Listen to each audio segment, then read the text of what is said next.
الحمد لله رب العالمين والصلاة والسلام على رسول الله وعلى آله وصحبه أجمعين دعوة توتكين بعد بقناتي والاتدي بني وننو هدوبتا توري شيخ سعيد بفا نمني كررت والغيسو يوكا غرتي حقرتي أكمت ولا غيسو بفسن بفني سلمان دوبتا جل قبدني تورتاني توقفا غرتي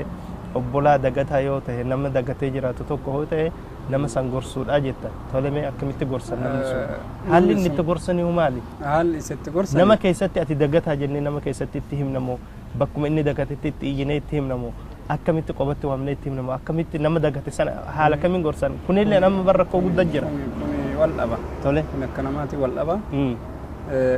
akkaataan nama keessatti nama itti gorsanis hin jira akkaataan qophatti gorsanis hin jira nama keessatti yeroo gorsitu tole maqaa waamaniin gorsan namni waan akkanaa gartee kan dalayne jiru yoo ka jiraatu taate wanni akkanaa kana hojjedha wanni akkana namni waan akkanaa dalagaa jirtani wanni akkanaa rabbiin hin dhorgaa jedhanii himuufidha yoo immoo gartee namichi kun qophatti keessa barbaachisu taate wanni kana ummata keessatti jechi isaa saniin isaan galle yoo taate qophatti waamanii yaadachiisuun hin danda'ama jechuudha tokko nama waan tokko dagate yaadachiisuudha karaan irratti haqarratti wal raggaasaniin jechuudha lammaffaan immoo nama tokko irratti wanni tokko itti wal fakkaatee jedhe wanni lama itti wal fakkaatee yoo jedhe ati itti wal fakkaate san keessaa ka haqaa isa ibsuufidha namicha duraatiin namichi duraa gonkumaa yuun beeku waan kan hin dagate yookaan ka lammaffaa kun ni beeka garuu inni lamaan san keessaa ka irra itti jala walitti ka irra haqate yookaan immoo ka haqaatii fi ka dharaa addaan wallaate ati dhayxee laa kun sirrii miti kanatu sirriidha jettee ibsuufidha waa akkuma cufattu maal si fakkaate asitti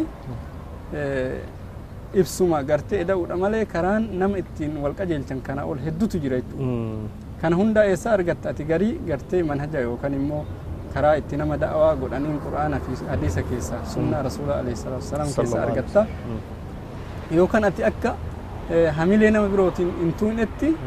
atillee baafatuu dandeetta jechuudha karaa nama gorsituun abbammaan fedhee baafatuu danda'a hamilee nama biroon haalan tuqiniin irra guddaa immoo kana eessa argatta akkaataa qur'aanni nama itti waame akkaataa sunnaan nama itti waamte akkuma nabiin alayhi salaatu wassalaam wanni jaa ture yeroo rakkoo tokko arge yeroo tokko rakkoo takka arge nabiin alayhi salaatu wassalaam wanni inni dalagu maal jaa maali ummanni waan akkana maa dalagaa jaa malee osoo namichumaa hoo beekuti nabiin alayhi salaatu wassalaam namicha maqaa dhahee wanni hin ji'u jechaadha agartee nama keessatti isa akka wanni itti hin dhagahamne warri akkanaadha ama waan akkanaa dalaga jedhee nabiin dubbata jecha saniifuu yeroo gorsu yoo nama keessatti gorse osoo maqaa isaadhaa hin tuqin nama kana namni kun bara amma fakkiidhaaf yoo nama keessatti inni waa tokko badii qabaate ani ka'ee namni sun maqaa isaatii yaamee habaloo akkana dalage jee ummata keessatti akkas jee wanni dhufu maali yeroo san irratti nasiihan hin dhuftu gorsi sunillee hin dhufu inni waan sanillee hin qabatu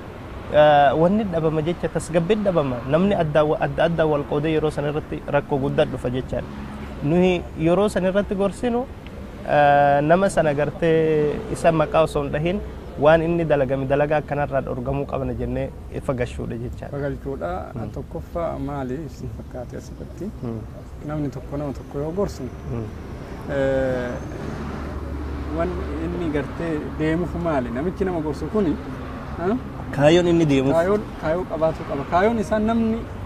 waan balleessu san dhiisudha malee maqaa namicha sanii dubbatuu fi yookaan immoo ibalu kana balleessee miti kanaafuu namni kaayoo nama gorsuu qabu haala saniin adeemuu qaba jechuudha akkasumas haqarratti wal gargaaruulleen gosa wal gargaarsaa irraayi sadarkaa amma haqarra gartee bifa wal gargaarsaa lakkaayaa jirra haqarratti wal gargaaruulleen walii tumsulleen haqarratti walii tumsulleen bifa wal gargaaruuti haqarratti walii tumsuu jechuun maali haqarratti walii tumsuun namni tokko yoo haqa dubbatee jedhe haqa san gartee irratti namni biroo haqa sayyoo irratti deebise namicha sanii tumsuudha takka ammoo gartee namicha gartee miidhamaadha namicha gartee haqa isaati irratti miidhanii tumsuudha asirratti maal si fakkaate namicha miidhame tumsuu yoo jedhan rasuulli alayhi salaatu wassalaam sallallahu alaihi wasallam asitti ka miidhamee fi ka miidhellee tumsi jedhan hadiisa tokko keessatti unsura ka zaaliman aw mazluuman rasuulli obboleessa kee ka nama miidhu fi ka miidhamellee tumsiif jedhan maaliif jennaan jarri hundi isaanitu yoo duuba laalan miidhamoodha jarri martuu miidhamoodha duuba isaa yoo laalan inni miidhu kunilleen inni miidhamullee miidhamoodha duuba isaa yoo laalan amma akka gartee ilaalcha amma namni ilaalu kanaan hin mul'atu malee jarri martuu miidhamoodha maaliif jennaan asirratti sahaban hin dhiifne waan kana hin gaafatan nama miidhameetum sun waan ifa galaa namni miidhame namicha nama miidhu kana akkamitti tumsina jennaan nama miidhamee tumsanii aadaa inni illee miidhamaadha asitti namichi nama miidhu kunu akkamiin rasuulli akkamitti tumsinaaf jennaan hin dhoorgita jedhan zulmirra harka isa qabda jedhan tole akka nama miine maaliif ree akkamitti tumseef ree akkatti jennaan boru rabbiin isa miidha yookaan duniyattuu isa miidha namicha kana fakkeenyaaf amma namni tokko qabeenya nama akka fedhetti si harkaa fudhatee nyaata si harka si jala hatuun ta'e humnaan sirraa fudhatuun ta'e gowwoomsee sirraa fudhatuun ta'e karaa adda addaatiin qabeenya namaa nyaate aangoo qaba jechaadhaaf sirraa fudhatu ta'e ati immoo maal godhuu qabda ree namicha kana yoo qabde balaa guddarraa isa oolchite balaa gartee silaa rabbi qabeenya haa qabanii adam kanarratti isarraan gahu ka akiratti isaan gahu ka duniyatti isarraan gahu jazaa namni waa balleessee asirratti jazaa yookaan immoo wanni ofii argatuu danda'a jechuudha kanaafuu namicha kana yoo ka isa dhoorgitu taate balaa jala isa baafte jechuudha isa baafte amma asirratti osoo jechuu wanni jennu namni wanni amma jennu kun waan hawaasa keenya keessa jiru namni wannin wal darmatu jira beeta namni kun gosa kiyyaa namni kun fira kiyyaa namni kun maatii kiyyaa hanga fedheu yoo miidhe nama maatii kiyyaati waliin dhaabbadha malee gosa kiyyaa waliin dhaabbadha malee yookaan nama biyya kiyyaati waliin dhaabbadha malee haqa waliin hin dhaabbadhu ji'ee wanni akkasitti wal miidhani jira osoo haqa beekaniiti namni kun fira kiyya jaa fira saasanii waliin dhaabbata dhara dalaga jechaadha dhara dalaga odoo wanni kun beekamu wanni suni hagam tasgabbii hawaasa tokko dhorgaa hakam ammoo agartee wanni kun akka nuyi waliin gargaarre nu godhu kana ammaan durallee yeroo hedduu irra deddeebinee haasofne namni dhararratti wal gargaaruun hin ta'u wayta rasuulli alayhi salaatu wassalaam ergaman ummanni duraanii dhararra wal gargaaraa ture gosa ofii gartee namni gosa isaa haqalleen ta'ee dharallee yoo nama miidhe kama gosa isaa san gargaara ka jedhu dubbannee jirra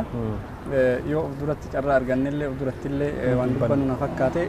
haala marattu nama dhararratti wal gargaaru hin ta'u namni dhararratti wal gargaare obboleessa ofii san miidhe malee ka dhararratti gargaarte sanii fi mataa keetillee itti edaatee miite malee namicha kaan hin miidhe namichi miidhame rabbitu isaaf jira jechuudha nama miidhamee jedhe rabbi jidduu isaatii fi jidduu namicha sanii wanni addaan isaa wanni du'aa isaatii fi du'aa namicha miidhameetii fi jidduu rabbi addaan dhoorgu hin jiru du'aayin inni kadhatee jennaan yoo inni asirratti illee laafaa ta'ee nama dhabee nama isaa dirmatu dhabe namni wanni rabbiin agartee kaalamaadha rabbiin agartee isaa dirmata jecha nama kana isaa dirmata asirratti maali kitaaba tokko ture kitaabni sun hikaayatu zaalimiin jedha hikaayatu zaalimiin sun oduu warra gartee nama miidhu dubbata oduu nama warra miidhu kitaabni dubbatu kuni qissaan haasofni achi keessatti haasayame baay'ee hedduudha jechuudha amma waan asirratti haasayanii gariin isaa nama dhumuu miti achi keessatti yoo kitaaba san qaraate maal sitti fakkaata akka nama odoo namni na miidhe jetta malee nama miidhan jettu nama si miidhuun nama ati nama miidhuun si gammachiisa jechuudha namni si miidhuun ati nama miidhu miti namni si miidhuun si gammachiisa maaliif si gammachiisa achi keessatti qissaawwan san keessatti namnummaan nama miidhee jedhe namni kitaaba san katabe waaqii katabe malee waan gartee nama sodaachisa waan lafa jiru isa katabe malee waan gartee sobaati miti jechuudha san keessaa qissaa gabaabsee yookaan dubbadhu taate jaartii takka jira ijoollee hedduu qabdi abbaa warra qabdi abbaa warra irraa du'e ijoolleen tun harkatti hafte ijoolleen tun harkatti hafte ijoollee tan ofii isiitii ifaajjee guddiftee midhaan tokko guddaa ta'e amma hojjetuufi jalqabe gaaf hojjetuufi jalqabee jedhe waan kidmaa waxaniyyaa jedhamtu jira biyya ofii kiddamu yookaan waraana deemuuf ajjira waraana haa deemu jedhanii qaban micaa kan biyya ofiidhaa akka tajaajiluudha tajaajilu jedhanii garuu akka isiititti immoo isa malee hin qabdu isa malee hin qabdu harka shiiti ija shiiti abbaan warraan jiru isiin immoo ijoolleen tuuniin diqqooledha amma oofanii micaa kana bakki isiin jirtu san irraa fuudhanii naannoo biroo geessan osoo maashinna jalaan fuudhinaa jettu deemanii booda isiin kadhattee jennaan qarshii hagana yoo kafalte hin baafna jedhanii subhaanallah booda walitti qabatanii qarshii kana namarra illee taate ofirra illee waan qabdu gurgurtee walitti qabdee tole deemtee magaalaa diqqoo takka dhaqxee achirra makiinaa yookaan immoo waan deemanii konkolaataa yaabbatuuf tole yoo dhaqxu konkolaataan yeroon galgalatti deeme dhaabate deemsa magaalaa gudditti isiin deemaa jirtu sanirraa dhaabate makiina wayii makiinan dhaabbate konkolaataan hin jiru yoo immoo har'an qarshiin fidiin bor hin deema jedhanii booda waraana deema jedhanii jennaan booda namicha tokko bira geettee namicha makiinaa yookaan waan akka taaksii kan jennu kana qabu kana bira dhaqxee itti himtee maali jennaan akkana jedhanii isiin hin beektu buruna jala deemaa jira isiin hin beektu waan qabdu hunda akkanatti qarshii ganaa walitti qabee maalii walitti qabee itti himte tole yoo qarshii si kafalaa bootaa san nageessi taarra jedhe amma si geessa jedheen tole isiin achuma odumaa deemtu karaa gayanii yoo jedhan qarshii fidi jedheen haarawa itti ta'e dubbiin yoo dura akka nama wajjin marar taa'ee ka'een deemee yeroon jala dhumaa kanaafuu haarawa dubbiin itti ta'ee booda namichi kun kenni jedheeni isii waraanee isii ajjeese isiin ajjeefnee achumatti darbee magaalaa san ga'ee nama biraa fe'atee wayita dhufu duute moo hin duune goreen laalaa jedhee yoo deemu achi jawwee wayii rabbiin achi kaa'ee jawween achi ol ka'ee isa dha'ee ajjeesee nama kana booda warri makiinaa isaatiin deemu fiiganii yoo dhaqan inni hin fincaa yookaan waan addaa jedhee bahee dura irra namichi hafee waatti achi jedhanii yoo dhaqan jaartiin hin jirti ruuhiin keessa jirti inni ruuhiin isaa baate fuudhanii jaartii tana badadanii homa qissama kana gaafatuuf badadanii fayyitee yoo gaafatan waan kana himtee eegasii akkasitti rabbiin ishii dirmate akkasitti loleef jechuu qissaan kana malee yeroo jiru barnaamijni kenna yookaan sagantaan kenna waan gabaabaa ta'eef malee nama miidhu waan akkanaatu jira kanaafuu maaliree ati nama miidhu yoo gargaarte atillee isuma jechuu kanaafuu wal miidhu irratti namni wal gargaaruun barbaachisu jechuu barbaanne yoo gargaartellee nama kan kee kana galaafatta jechaadha nama kee ofillee balleessite isallee balleessita malee ati yoo nama kee gargaaru yoo dhugaa nama kee jaalatte haqarraa sharrirraa dhorkite gara karaa haqaatitti isa deebisuudha kanaafuu kana fakkaata jechuudha bifti waan irratti wal gargaaru akkasumas rakkoo tokko illee walirraa saaqu irratti wal gargaaruun bifuma wal gargaarsaa jedhama fakkeenyaaf yoo rakkoon sitti namni tokko yoo manni jalaa gubate kun ifaan jabaadha manni yoo jalaa gubate